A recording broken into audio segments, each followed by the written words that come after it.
Hello guys, ഇന്ന് നല്ല രസേനു കോളേജിൽ പോയി. കാരണം ഇന്ന് മാഷന്മാരൊന്നും ഉണ്ടാവില്ല എന്ന് എന്റെ മനസ്സ്. അതുപോലെ തന്നെ ഫസ്റ്റ് പീരീഡും തേർഡ് പീരീഡും ക്ലാസ്സില്ലേനു. അപ്പോഴും ഞാള് മുട്ടായി വാങ്ങാൻ. ഞങ്ങൾക്ക് ഇങ്ങനെ വിശപ്പിന്റെ അസുഖമുള്ളതുകൊണ്ട് എപ്പോ ഇങ്ങനെ വാങ്ങാം. ഞാള് മുട്ടായി ഒന്നല്ല, ബിസ്ക്കറ്റാ വാങ്ങിയത്. പിന്നെ എപ്പം വാങ്ങുന്ന പറഞ്ഞത് എപ്പോ അല്ല, വല്ലപ്പോഴും. ഇന്ന് ഞാളെ അമ്മേന്റെ ബർത്ത്ഡേ, അതുകൊണ്ട് തന്നെ ഓളന്നെയാ ഫുഡെല്ലാം എല്ലാവരും ഇന്നലെ അമ്മേനോട് പറഞ്ഞ് ഏൽപ്പിച്ചിക്കേനു ഇങ്ങനെ കൊണ്ടേരെ. അതുകൊണ്ട് ഓള് വലിയൊരു കെട്ടെല്ലാം കൊണ്ടാ വന്നേ. അതാണെങ്കിൽ തുറന്നിട്ടും തീരുന്നില്ല. അതിന്റെ ഉള്ളിൽ എന്നാന്നറിയാൻ വേണ്ടി തിരക്ക് പിടിച്ച് എല്ലാരും തുറക്കുന്നത്. അപ്പോഴേക്ക് മണം വരുന്നുണ്ടായിരുന്നു. നല്ല കപ്പയും ചിക്കനെല്ലാം കൊണ്ടാ വന്നേ. ഇതാണ് ഗൈസ് അമ്മയ. ഇവളാണ് ഭക്ഷണം കൊണ്ടുവന്നത് ഗൈസ്.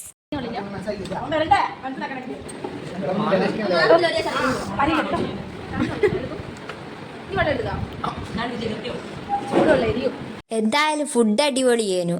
അമ്മയെ പറയുന്നത് അമ്മയെ തന്നെ ഉണ്ടാക്കിയെന്ന്. പക്ഷെ ആർക്കറിയാ സത്യം. പിന്നെ ക്ലാസ്സിലിരുന്ന് മടുക്കുമ്പോൾ കുറച്ച് പശ കൈമിലാക്കാം. എന്നുവെച്ചാൽ ചൊറിഞ്ഞ പോലെ ആകുന്ന സമയത്ത് നമ്മൾ അത് പൊളിച്ചെടുക്കും. അന്നേരം വല്ലാത്തൊരു സാറ്റിസ്ഫാക്ഷൻ. ഇതെല്ലാം അധികാളും ചെയ്തിട്ടുണ്ടാവും. നിങ്ങളിങ്ങനെ ചെയ്തിട്ടുണ്ടെങ്കിൽ കമന്റ് ചെയ്യും. ക്ലാസ് എടുക്കുമ്പോൾ മാത്രം ഇങ്ങനെയുള്ള കാര്യങ്ങളെല്ലാം കാരണം അന്നേരമാണ് നമ്മൾ ഫ്രീ ആയിട്ടിരിക്കുന്നത്. അന്നേരം വേറെ പണിയൊന്നും ഉണ്ടാവില്ല. സോ ഇങ്ങനത്തെ കാര്യങ്ങളെല്ലാം ക്ലാസ് ആണ് ഉറങ്ങാൻ പറ്റിയ ഏറ്റവും നല്ല സ്ഥലം എന്നുള്ള ഉദാഹരണമാണ് ഇത്.